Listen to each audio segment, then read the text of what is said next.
Hello everyone, I'm Brian. Today I'm reacting to why did God create the world in the first place? Wrong, the beginning of the cycle of creation. So we're going to take a quick break from the Bhagavad Gita and get into a video from Swami Tadatmanada about, I guess, how things started? Let's go to get started.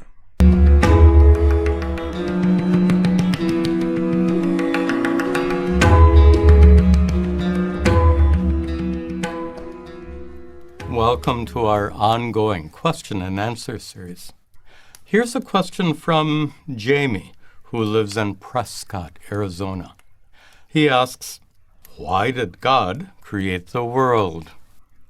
That's a really good question. Many others have asked a similar question. Why did God create the world in the first place? But unlike Jamie's question, that one has a big problem. Logically speaking, that question is defective or invalid because it contains a false assumption. Let me explain. Suppose you ask a happily married man, have you stopped beating your wife yet? He can't answer yes or no because the question contains a wrong assumption, and that makes the question invalid. I guess a way to answer that question is I was going to say I never have. Oh, you never stopped? I never started in the first place. But yeah, I get what it's saying. It makes sense. In the same way, the question, why did God create the world in the first place, is also invalid. Because, according to the rishis, the sages of ancient India, there was no first place. That is, there was no first act of creation. The rishis understood that the natural world is cyclical. For example, a seed planted in the ground sprouts. Then a plant grows, and it produces more seeds. Those seeds will eventually sprout, enabling the cycle to continue after the plant dies. Suppose someone were to think that in the beginning there was a single primordial seed that gave rise to all plants. Well, to assume the existence of a first or primordial seed seems quite naive. The evolution of plants is much more complicated than that. Yet the Bible declares, in the beginning, God created the heavens and the earth. If nature truly is cyclical, then this statement might also seem naive. According to the rishis, the universe continually undergoes cycles in which it is physically manifest for a length of time. Then it undergoes a process of dissolution and becomes unmanifest. That unmanifest universe eventually becomes manifest once again, and the cycle continues. Okay, I was going to say, there's generally speaking usually a start. I mean, like you can start like the plant he was talking about, where the seed drops, the seed is the start, it grows to a plant, it drops the seed, grows to a plant, drops the seed, goes to a plant. That infinite loop happens after the start. And right here, you could, at the very least, ask, when did this cycle start? And a fair enough question. You may never know what the initial start is, because there could be there's an infinite number of cycles, but there could be an initial start, but it could be impossible to answer because it's impossible to answer because we don't know where it is. But at the very least, maybe we can ask, when does this cycle start, perhaps? When the universe is unmanifest, it still exists, but it exists in a subtle or non-physical form. This unmanifest condition is known as bija avastha, or seed state. Like a sprout emerges from a seed, the universe is said to emerge from this seed state. at the beginning of each cycle of creation.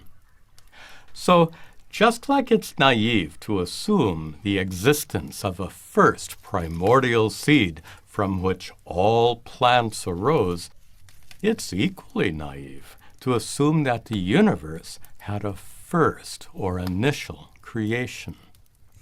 Science has discovered that our universe began with the so-called Big Bang about 14 billion years ago. Some scientists believe that prior to the Big Bang, the total energy of the universe was confined to an infinitely small point that they called a singularity. It's interesting that their singularity resembles the seed state described by the ancient rishis. Some scientists also believe that the singularity was produced by the collapse of a prior universe, a universe that was squeezed into a tiny point by the force of gravity. That is something I thought of prior to watching any of these videos. Well prior, like 10, 15 years ago. The only reason why I thought of that was because I've heard somewhere that the universe is doing two things. They're saying it's kind of slowing down, so that either one, it's either going to expand infinitely to the cold, or two, it's going to slow down and then contract back. Which at that point, I think everything's going to go back to where it exploded, the Big Bang, the original point. And this is something that was kind of interesting when Sadhguru said 84. He said to a scientist, remember the number 84. I thought maybe 84 Big Bangs, The universe has expanded and collapsed 84 times. And this is the 84th iteration of that. But again, I've thought about this, way prior to watching all these videos, but I never had any proof or anything. It's just like, well, they're saying it's slowing down. Maybe gravity's pulling it back together. It's a fair enough assumption. It doesn't take a rocket scientist. Well, actually, maybe it does. But it doesn't take really a rocket scientist to figure out, okay, if it slows down, something is slowing down. There's no friction in space, as far as we know. So something's got to be pulling it back together. And this is really interesting. These ideas lead scientists to theorize that the universe could be cyclic, just like the rishis intuited. Now, consider this. If the universe truly is cyclic, then our current universe has been preceded by an infinite number of prior universes. Not only that, our current universe will be followed by infinitely more in the future. Many people find it difficult to grasp the idea of an infinite succession of universes with no beginning and no end. Well, I'm wondering, why do we have to say infinite prior? There could be a start, right? But there could be no end. We don't know for sure either way. We don't know if this could be the first iteration. This could be the last iteration. This could be the 9 billionth iteration. We don't know for sure. It is. I will say I agree with it 100% about at least the beginning portion. It is very difficult to grasp that there is no beginning. That, for me, personally, very difficult to grasp. But it's not difficult to grasp that there could be infinite iteration after the first. That's super easy to grasp. Yeah, just the being no beginning. That for me is just they're generally speaking, when something starts, there has a beginning. An infinite has a starting number.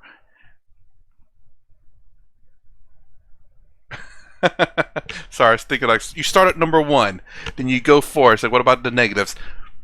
Okay, maybe, but nonetheless, there's generally speaking a start. But that's, again, it's very difficult for me to grasp that. It's the start portion is the most difficult for me. This difficulty is largely due to the fact that infinity lies beyond the scope Yeah. of our experience. Even when you look up into the vast expanse of stars in the night sky, you see a finite number of stars, and the light that reaches your eyes comes from a finite distance. But some people, like mathematicians, thoroughly understand the concept of infinity. For example, you might think this is a straight line, but a mathematician can envision it as a tiny part of an enormous circle. I would say, I was going to give an example. Between the number 0 and 1 is an infinite number of numbers as well, because you can keep adding. You can do 0.1, 0.11, 0.111, 0.1111, 0.111111. You know, you can add an infinite number of numbers behind the point. So I completely understand that. But there's still a start. A circle of infinite size. To understand the cyclic universe, we too must learn to grasp the concept of infinity. Okay, now that we've dealt with the question, why did God create the world in the first place? Let's return to Jamie's original question. Why did God create the world? Based on what we've just discussed, we can rephrase his question using the Sanskrit word for God. Why did Ishvara cause the unmanifest universe to become manifest once again? This question is easy to answer through the doctrine of karma. When the prior universe underwent dissolution and became unmanifest, countless deeds or karmas that had already been committed had not yet produced their results. So, to ensure that those deeds eventually bear fruit, the laws of karma cause the unmanifest universe to become manifest once again. But if it's simply the laws of karma that cause the universe to become manifest again and again, then what is Ishvara's role in all this? Well, where did those laws of karma come from? The laws that govern the universe, including the laws of karma, can be understood as expressions of Ishvara's limitless intelligence. My guru called it Ishvara's intelligent order. In the Bhagavad Gita, Ishvara is famously described as karma phala data, the giver or producer of the results of each action. For every act you commit, it is Ishvara who produces the result according to the laws of karma, which are part of his intelligent order. This principle applies not only to individual persons.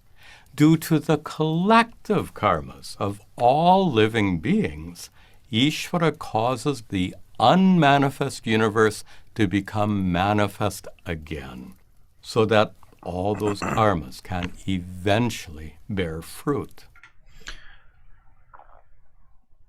So, if all karmas are finally dissolved, this universe will no longer exist because all the karmas are now gone. If that happens. So there is an end, but the probability of that end happening is probably never, due to the fact that perhaps not everyone will ever be enlightened. Because it says to become manifest again, so that all of those karmas eventually bear fruit. But the only reason why this universe is being created over and over again is because of the unbared fruit of karma. So there is an end, and perhaps there is a start, right? Because in order for this universe to be created, in the first place, there must be unspent karma. But I remember watching some other videos. There was infinite number of good and bad karmas. which where did those good and bad karmas come from? It's the problem, I guess, you know. But it makes sense that it's infinite. The universe itself is infinite because of the infinite good and bad karma. And maybe, I guess maybe because karma is both good and bad, that the good must bear fruit as well as the bad must bear fruit. But if you're enlightened, karma no longer affects you, but are still generated? Now, here's a related question from Gaurav, who lives in Jaipur, India. He says, due to our past karmas, we have all taken millions of births. But before our first birth, we had no karma. Then, how did we get born in the first place? That's the question, essentially what I asked, but I remember him saying in the other video, there's an infinite number of good and bad karmas. Yeah. You can see the similarity of Gaurav's question to the earlier one. Why did God create the world in the first place? Both questions are invalid because they contain false assumptions about a first creation or about your first birth. Think about this. In an infinite number of prior universes, how many times have you taken birth? It's likely that you were born many times in each cycle of creation. So you've had an infinite number of prior births. But suppose that's not the case. Suppose you got born only once in each million cycles of creation. Even then, you would still have an infinite number of prior births, because infinity divided by any number is still infinite. Once again, we are faced with the challenge of grasping the vastness of infinity. But the ancient rishis had no such difficulty. That's one reason they're called Kranta Darshis, those who can see beyond, those who can understand what others cannot, those who can grasp infinity. The rishis even understood the difference between two kinds of infinity. There's two kinds? The infinite succession of cycles of creation or cycles of rebirth, they called pravaha nityatvam, which means an eternal flow. Just like water in a river flows continuously without end or interruption, the same is true for cycles of creation and cycles of rebirth.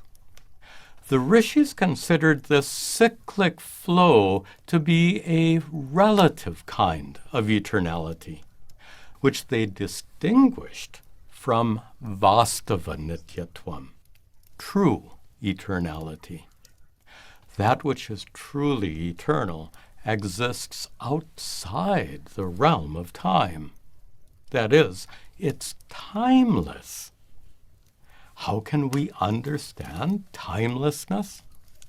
Well, time can be understood as a measure or property of change. Suppose the universe was perfectly static, a universe in which nothing moved, a universe in which planets, subatomic particles, and even light were all somehow frozen in place.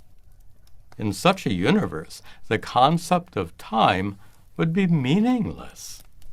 Time and change are two sides of a coin, so to speak. No change means no time. So anything that changes exists in time. And that which doesn't change at all is timeless. But is there really anything that never changes? Yes. The rishis discovered that your true self, Atma, the so-called inner divinity is pure, unchanging consciousness. That unchanging consciousness makes you aware of the constantly changing activities of your mind. In your mind right now is an ever-changing flow of thoughts, perceptions, and emotions. You're aware or conscious of that ever-changing flow. And that's why you experience the passage of time. The same is true at night when you're dreaming. But in deep, dreamless sleep, it's completely different.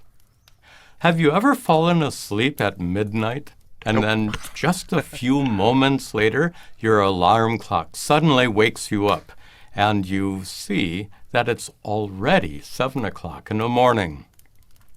You don't experience the passage of time in deep sleep because your mind is perfectly still. Nothing changes. No change, no time. According to the rishis, your true nature, which is pure, unchanging consciousness, remains present even in deep, dreamless sleep. In deep sleep, you remain conscious, but there's nothing to be conscious of. Like in total darkness, you can see, but there's nothing to be seen. That consciousness is unborn, uncreated, eternal, and unchanging. That consciousness, your essential nature, is truly timeless. If you'd like to submit a question for a future video like this one, please send it to me at the email address shown shortly. Be sure to indicate video question in the subject line. I did submit a question. I haven't found if he answered it yet or not. I've been trying to scan through his videos, but I don't want to accidentally watch it all or anything like that. So interesting. This gives a lot to think about. I will say again, I guess it is. I mean, I already said it. Very difficult to grasp. Infinity without a start. And it's something, I think, because what he said that we've not experienced, that I've not experienced, so let's put it that way, it's difficult to grasp. I understand that. I understand the infinite numbers between 0 and 1. But there is between 0 and 1, there is a start and an end. 0 is the start, 1 is the end. Even though there's an infinite number between those two. I can grasp the fact that this universe could infinitely be created and destroyed, but again, difficult for when that start initially happens. There's that start of that infinite cycle. I don't know. That's something that's very difficult for me to grasp. I don't know if there's anyone that can explain it where I can understand it. It just doesn't make sense. Because obviously in this world, everything has a start. Now, whether something lasts an infinite number of years or an infinite number of cycles, that is very possible. But the problem is that everything in this materialistic universe obviously has a start.